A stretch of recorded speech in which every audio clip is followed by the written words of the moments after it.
মই দেৱজিৎ আপোনালোক সকলোকে সোশ্যাল মিডিয়া প্লেটফৰ্মলৈ স্বাগতম জনাইছো। কিছুদিন মোৰ শাৰীৰিক অসুস্থতাৰ বাবে মই ডেইলি আপডেট দিব পৰা নাই, কোনো কন্টেন্ট দিব পৰা নাই। তো তাৰ বাবে মই দুখিত। আৰু আজি হৈছে বিশ্বৰ কবিতা দিৱস। এই কবিতা দিৱস উপলক্ষে মই এটি কবিতা আপোনালোকক শুনাব বিচাৰিছো। কবিতাটোৰ শিৰোনামা হৈছে তোমাৰ প্ৰেমত পৰিমেই পৰিম।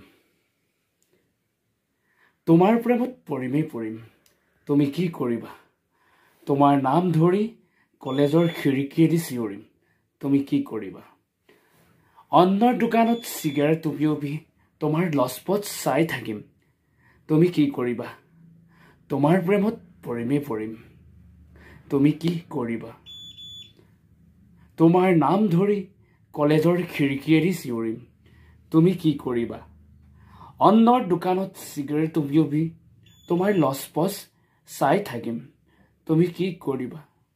ভিক্ষাৰী মই প্ৰেমৰ ভিক্ষাৰী, যি মুদ্ৰাৰ দৰে মহব্বত দান কৰোঁ। তোমাৰ প্ৰেমত পৰিমেই পৰিম, তুমি কি কৰিবা? তোমাৰ নাম ধৰি কলেজৰ খিৰিকীয়েদি চিঞৰিম, তুমি কি কৰিবা? অন্নৰ দোকানত চিগাৰেট টুপিয়বি তোমাৰ লজপত চাই থাকিম, তুমি কি কৰিবা? ভিক্ষাৰী মই প্ৰেমৰ ভিক্ষাৰী, যি মুদ্ৰাৰ দৰে মহব্বত দান কৰোঁ। আৰু এইটো নাজানো মই, মোৰ বাবে তোমাৰ জন্ম নে মৃত্যু। আৰু এইটো মই নাজানো, মই তোমাক ভাল পোৱাৰ বাবে তুমি ইমান ধুনীয়া নে? তোমাৰ প্ৰেমত পৰিমেই পৰিম। থেংক ইউ ছ' মাছ। আজি সিমানতে সমাপ্ত কৰিছোঁ।